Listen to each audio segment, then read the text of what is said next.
Hello, my lovely human. Welcome to Women When Fueled, a podcast created and hosted by me, Lex Butler.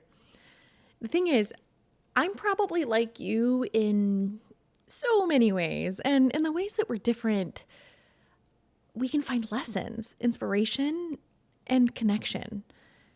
Today, in particular, is a very special day in my heart. It's the very first episode of this podcast, and it just happens to fall right after my 30th birthday on December 29th, as well as the close of 2024.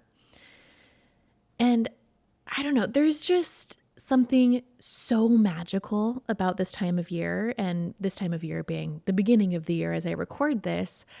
And I think that everyone kind of feels this way about the new year season because it carries such a unique energy of optimism, giving us all permission to believe in not only the power of renewal and fresh starts, but frankly, in our freaking selves. This flagship episode is an introduction to me, your host, to the heart and soul of this show, and to what I hope will become a space for deep, meaningful conversations that fuel your journey to living the life that you really want. And you know what? I know that's a tall order, but if you know me, you know that I don't really go small. My dreams for this podcast are no exception. So a little about me. I'm Alexis Butler, but my friends, you included now, can call me Lex. I'm an Enneagram 7, an ENFJ. I'm a recovering people pleaser and a former, cross my fingers and hope to die, perfectionist. I am a big dreamer who loves deep connections, deeper conversations, and I don't know, I just love people. I have a neurospicy ADHD brain that's made traditional paths kind of a challenge for me, but it's also been one of my greatest gifts, leading me into the self-development space at a really young age as I worked to just, air quotes, be normal. And after a childhood shaped by well-meaning, high-achieving parents, I kind of chased legitimacy in traditional career paths. I dabbled in retail management. I went to art school for interior design. I started school for nursing and pre-nursing, let's actually clarify there. But I was in food service and I tried so many jobs before finding a piece of my calling in Pilates, which I avoided because my mom had owned the Pilates studio she still runs for 20 stinking years. Like she already had been doing the whole Pilates thing. And I have a bit of a stubborn streak. So doing what my mom was doing felt like just unacceptable to me until I finally found my own connection to the work. So I earned my Lolita's Legacy Pilates certification in 2016, followed by the prestigious Pilates Master Mentor program with Lolita San Miguel herself in 2020. Along the way, I started to take the reins of my mom's Pilates business, trying to help where I could and then manage what I could. And now in 2024, or let's say in 2024, she celebrated her 20th anniversary of this incredible studio that I was so lucky to grow up in. All of this, and I also managed to manifest my dream life. I manifested an amazing partner, the dog I had always wanted, a golden retriever, a cozy home, and 2 beautiful kids, just 14 months apart. So from the outside, everything looked really perfect. Frankly, I thought it was perfect, but on the inside, even beyond my realization, frankly, I was crumbling. And so life, because my foundation was shaky, I was living out of alignment with who I deeply subconsciously wanted to be. So when I was thrown a few heavy punches by life, those being my grandma passing away the day my son was born, my dad died 2 months later, And my grandpa passed away on the day of my dad's service. And all of this was happening while I battled severe postpartum depression for the second time. So I was at my lowest. And in that season, I found a lot of refuge and healing through Anamkara Healing Center.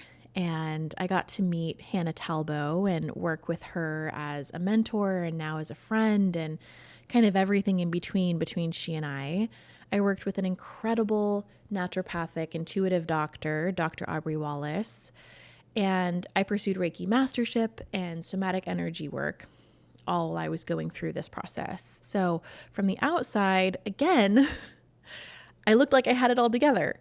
I was running the family studio at that point. As my mom traveled around the world, I was dreaming up life-changing courses and trying to put it together and checking all the boxes. But again, I found myself in this space of things look really good on the outside, but my foundation was still a bit shaky. There were still these cracks beneath the surface that widened as life piled on with more and more demands. So by March of 2024, I had a full mental breakdown. We had to pull the kids from the fancy school that I was so proud to have them in. I had to leave the Pilates studio and teaching altogether. And frankly, I shut myself off from everyone. In that season, I hit rock bottom emotionally, physically, and spiritually. But rock bottom is where the foundation for something new can be laid, and I was certainly no exception to that. I began to rebuild, simplifying systems, redefining goals with gratitude, and remembering that 10 years ago, me dreamed of this life even just at my rock bottom state. So the bare bones facts of my life that I'm living in a beautiful home that we are fortunate enough to own. I have a partner that loves me as unconditionally as I've ever known. I have these two beautiful kids, a boy and a girl. I have the dog, and the possibilities are endless for me in my career. And so I had to really look back and remember that I wanted this forever ago and be really thankful that I was here, even if here at that moment felt really hard. So this podcast is a creation of joy for me, a space for deep, vulnerable conversations with women who inspire me.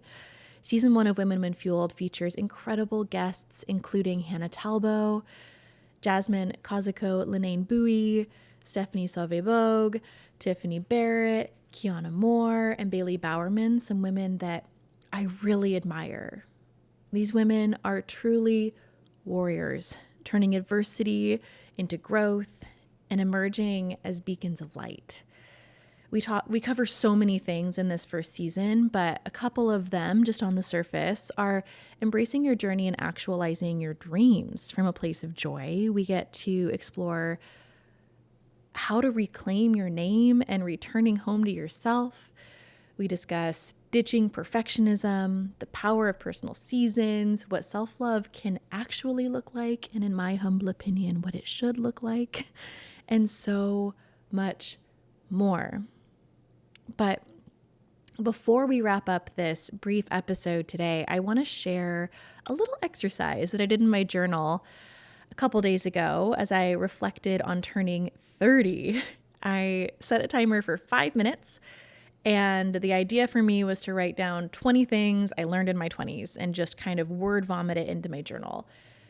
And as I read these things back, I found that this practice was way more insightful than I could have possibly anticipated. It was something that is very simple at face value, but I'm thinking that it was really eye-opening for me, and it could be really eye-opening for you too. And I know I'll find myself turning to these lessons later, and I want to talk about each of these little notes that I made about the 20 things I learned in my 20s. I want to have deeper discussions about these at a later date. I think it would be really fun to do full episodes on each of these because I just love them. But for today, here's my list. The 20 things I learned in my 20s. Number 1, perfectionism is a form of procrastination, and it's a trap fueled by your anxiety. Number 2, you won't be for everyone, and that's okay. 3, what you're not changing, you're choosing. 4, get the help you need on all levels. 5, you aren't your on-paper achievements or your on-paper problems. 6, you are right on time, and no two timelines are the same. 7, growing and air quotes crushing it are not the same thing. 8, motivation is not a fixed characteristic, but a feedback loop. 9, this too shall pass. Savor the good and learn from the difficult. 10, you can be addicted to guilt, shame, resentment, and blame. You need to choose to get clean. 11, if you actually want to, air quotes, get coffee with someone, put it on the calendar now. 12, articulate kindness fused with boundaries is the answer to conflict. 13, all caps, air quotes, her routine might not be for you, and that's okay. 14, the things you admire in others are traits within you, they're mirrors. And conversely, the things you dislike in others are mirrors for your shadows.